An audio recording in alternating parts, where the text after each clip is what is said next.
Hi and welcome. Today we're going to talk about something you could call the active mat. Means taking the loop cable of an active system and attach it under a rubber mat so you could easily roll it out at your start and finish line. Sometimes we get the question, can you make a product out of it and put it in your shop? And we always deny. Why?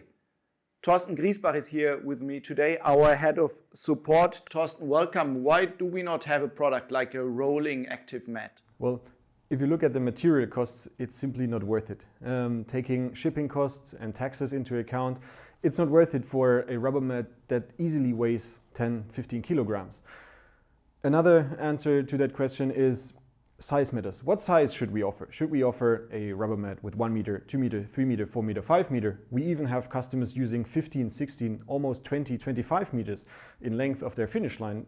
It's not possible to define the perfect length for our rubber mat. And last but not least, there's no engineering experience we can offer. There is no science, there's nothing you need to know. Just go ahead and build your loop. Okay, let's say I want to have something like this, a rolling mat. You brought something here. What do we need? How can I build one myself? So first of all, you need an active loop. That's pretty obvious. Second, a rubber mat. Otherwise we wouldn't talk about a rubber mat and the active loop. The third thing you need is duct tape. Then it's an easy task for you. Roll out your rubber mat, define the width of your loop, the inner width, 30 to 60 centimeters, and tape the loop down on the rubber mat. There you go.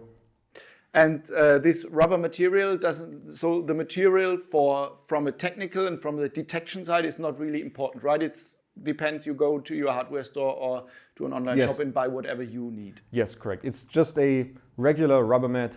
That's all you need. You don't need to be aware of anything special. A carpet would also be... A carpet would also be fine. You don't need to care about carpet becoming wet with the active system. Water is not a problem. So it's really up to you whether you take a rubber mat or a carpet, but a rubber mat is easier to clean, I would say. From a race timer's point of view, you have great experience. Where is something like this really useful? So I would say it's actually, you can use it everywhere. You can use it at the beach. You can cover it with sand, but it's much easier to roll out a rubber mat compared to just laying a loop and then cover it with sand. Of course, it's also easy doable on a grass, on a field, for a triathlon, for a transition zone, for example. I personally would not use it for a bike ride or for a cycling race. So I wouldn't say too high speeds, and with car traffic going over the mat, I would be a bit cautious because still the mat could fly away. You already mentioned it. What should I be aware of using such an installation? There's definitely a tripping hazard. So it can fly away when cars drive over it. If there's storm, it can easily fly away. And of course it's heavy to carry compared to just the loop and some duct tape. But as soon as you have a car, as soon as you can reach your timing point with a car or with a bike, I would always prefer the rubber mat.